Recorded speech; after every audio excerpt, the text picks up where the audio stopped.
শেষ হলো বিচারপতির বিচার। সাবেক কোনো প্রধান বিচারপতির এই প্রথম বিচার হলো বাংলাদেশে। ঋণ জালিয়াতি ও দুর্নীতি মামলায় সাবেক প্রধান বিচারপতি এস.কে. সিনহার ১১ বছরের কারাদণ্ড দিয়েছেন আদালত। বাকি ৮ আসামিকে বিভিন্ন মেয়াদে কারাদণ্ড এবং ২ জনকে খালাস দেওয়া হয়েছে। আদালত তার পর্যবেক্ষণে জানায়, নীতিমালা ভঙ্গ করে এস.কে. সিনহাকে ঋণ দিয়েছিল ফার্মার্স ব্যাংক।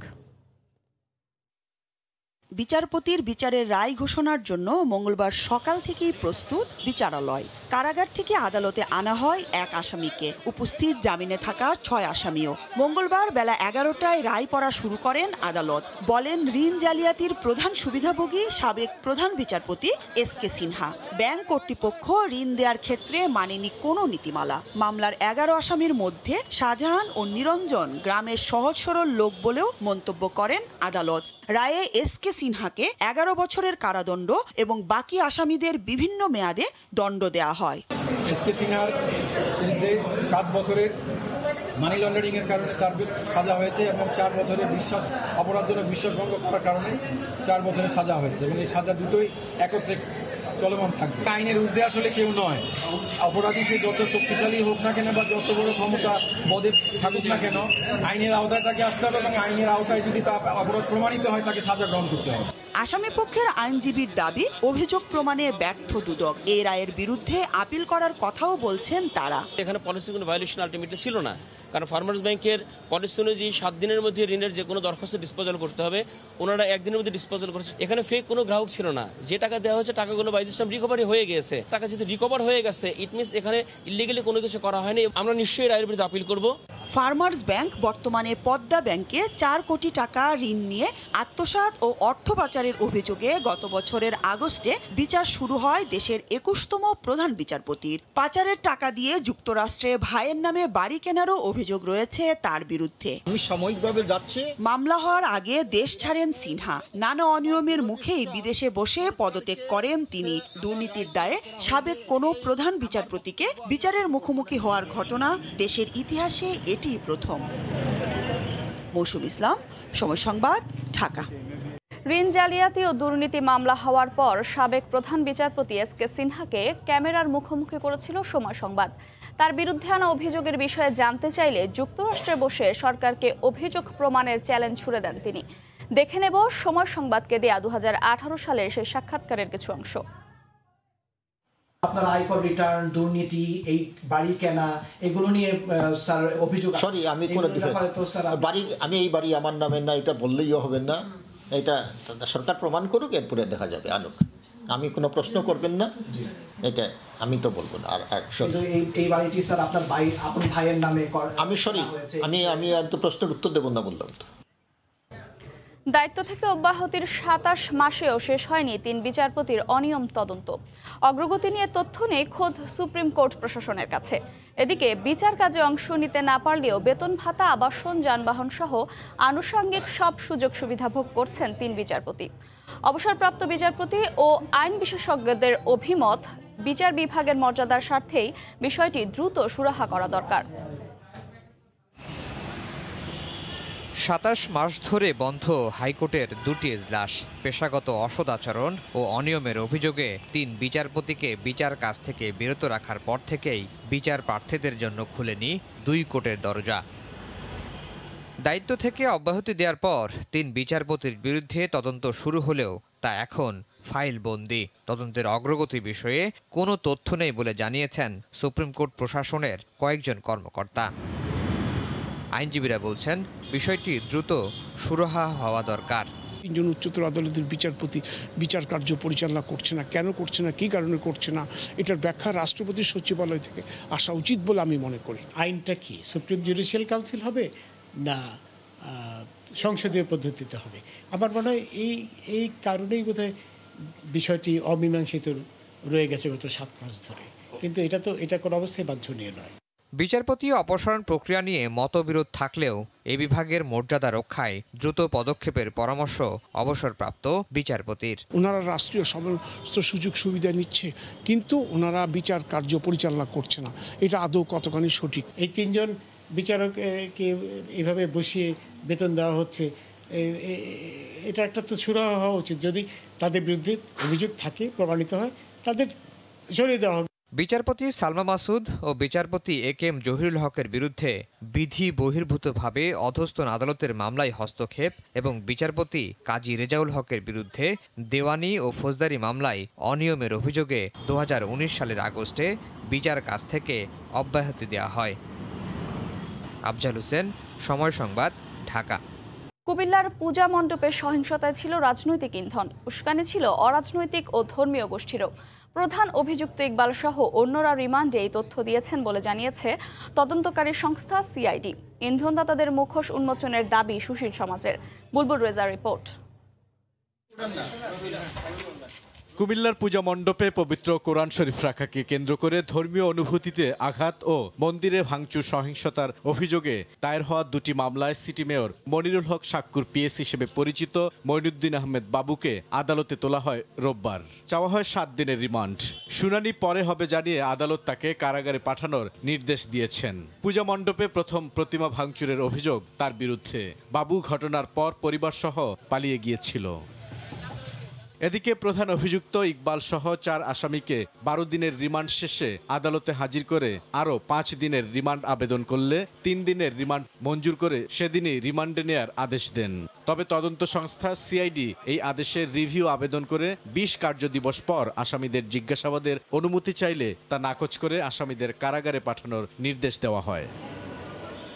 সিআইডি বলছে 2 দফা রিমান্ডে আসামিদের কাছ থেকে গুরুত্বপূর্ণ তথ্য পাওয়া গেছে।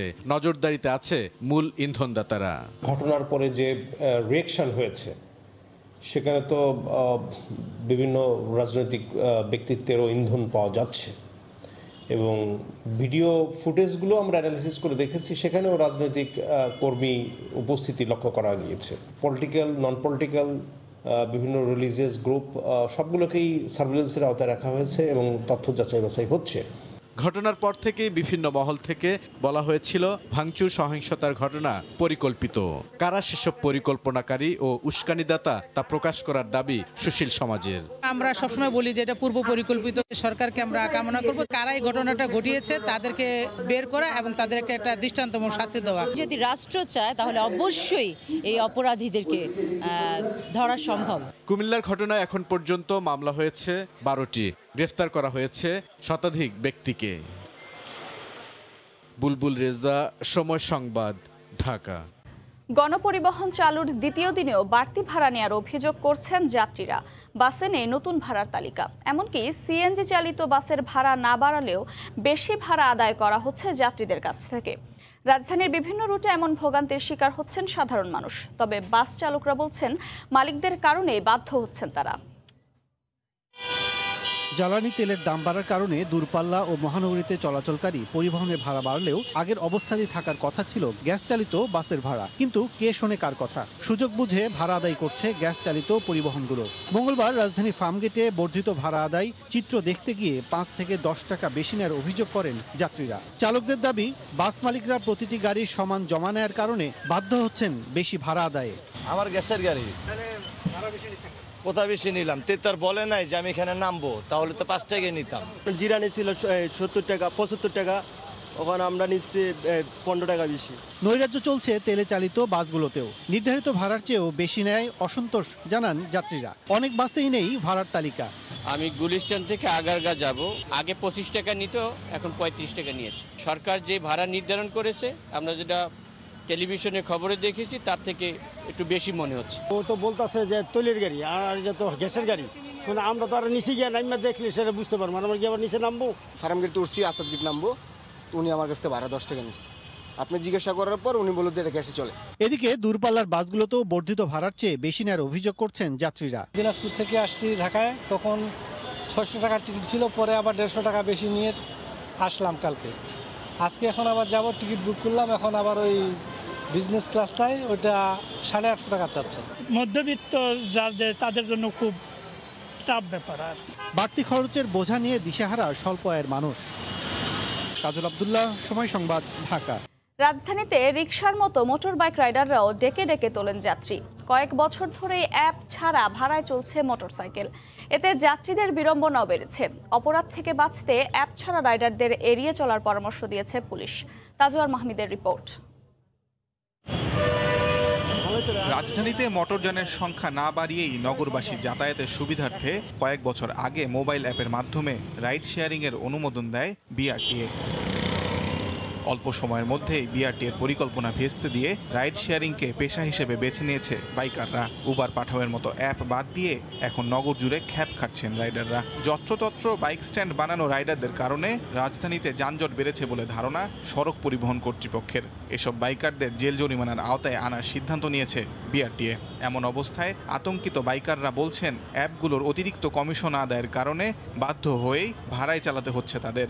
আমার মোবাইলের ইন্টারনেট বিল আমি নিজে খাটতেছি, প্লাস হচ্ছে আমার ফুয়েল যে খরচটা, আমার বাইকের মেনটেন কস্ট, সব মিলিয়ে কিন্তু আসলে আমরা কিন্তু খুবই বিপর্যস্ত। চাকরি যেহেতু নাই, আমরা তো নিটে করেছি, আমার সংসার চলতেছে, আমার কিস্তি আছে। আমরাও অ্যাপসে চালাইতে চাই, কারণ কন্টাকে কিন্তু আমাদেরও রিস্ক। সরকারের কাছে আমার সুপারিশ এটাই যে 25%টা কমায় দেওয়া, ভালো আইন করে দেওয়া। এদিকে যানজটের পেছনে রাইডারদের কম দায় দিলেও অ্যাপের বাইরে চালালে অপরাধ প্রবণতা বাড়ার আশঙ্কা করছে ডিএমপি। এই সংকট নিরসনে বিআরটিএ মুখ্য ভূমিকা রাখতে পারে বলে মনে করছে ট্রাফিক পুলিশ। যখনই কোম্পানির আওতায় থাকছে তখন কিন্তু একটা ট্র্যাকিংয়ের আওতায় থাকে। কোনোভাবে যদি যাত্রীরা হয়রানির শিকার হয় তখন কিন্তু এটাকে ট্র্যাক করে খুঁজে বের করা যায়। কিন্তু যদি আনরেজিস্টার্ড হয় তাহলে তাকে বের করা কিন্তু আমাদের জন্য খুবই কঠিন হয়ে যায়।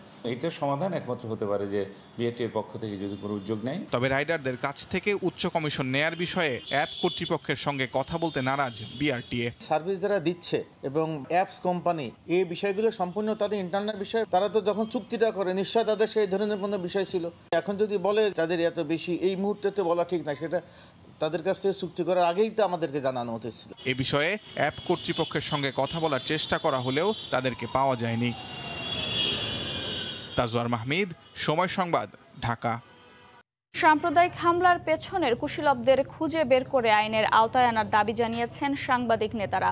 সকালে জাতীয় প্রেস ক্লাবে মুক্তিযুদ্ধের চেতনার সাংবাদিক ফোরাম আয়োজিত সমাবেশে বক্তারা বলেন, কুমিল্লা সহ বিভিন্ন স্থানে সাম্প্রদায়িক সহিংসতা ষড়যন্ত্রের অংশ। যারা বাংলাদেশের অগ্রগতি ও অসাম্প্রদায়িক চেতনায় বিশ্বাস করে না, তারাই সাম্প্রদায়িক হামলার ইন্ধনদাতা। আগামীতে যেন সাম্প্রদায়িক শক্তি কখনোই মাথাচাড়া দিতে না পারে, সেজন্য সবাইকে ঐক্যবদ্ধ হওয়ার আহ্বান জানান সাংবাদিক নেতারা।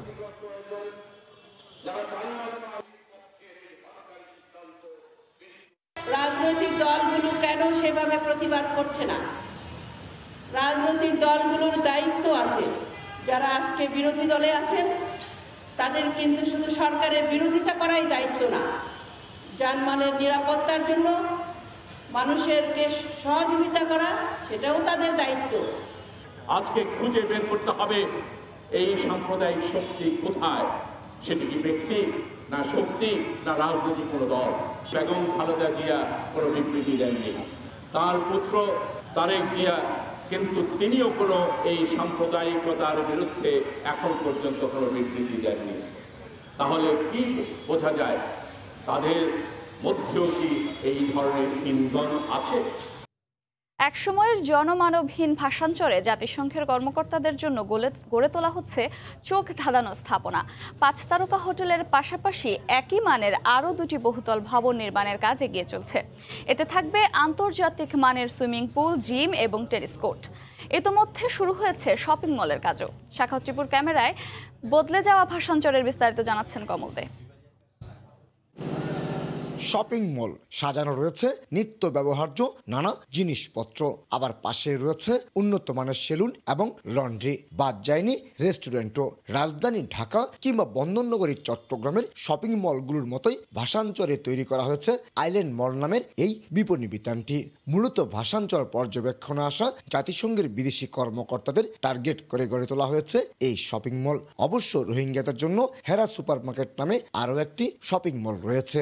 আমাদের মূল টার্গেট হচ্ছে জাতিসংঘের মানুষ, তাই জন্য আমাদের এই প্ল্যানটা করা। যেভাবে আছে সুপার শপ, স্বপ্ন, আগরা, মিনাবাজার, যেভাবে ওইরকম একটা প্রতিষ্ঠান হিসেবে দাঁড়াবে। অবশেষে জাতিসংঘের বিভিন্ন সংস্থার কর্মকর্তারা এখন বহুল আলোচিত ভাষাঞ্চল মুখী হচ্ছেন। তাদের জন্য ভাষাঞ্চলের উত্তর প্রান্তে তৈরি করা হচ্ছে একটি 5 তারকা মানের হোটেল। হোটেলের পাশে থাকবে জাতিসংঘ এবং শরণার্থী বিষয়ক কমিশনের জন্য আরও 2টি বহুতল ভবন। 120টা ক্লাস্টারের বাইরে জাতিসংঘের জন্য একটা বিল্ডিং করা হচ্ছে এবং ত্রিপোলার্সির জন্য আরেকটা বিল্ডিং করা হচ্ছে। চরের মাটিতে স্টিল স্ট্রাকচারে তোলা হোটেল ও আবাসিক ভবনের পাশে চলছে আন্তর্জাতিক মানের সুইমিং পুল, জিম এবং টেনিস কোর্টের কাজ।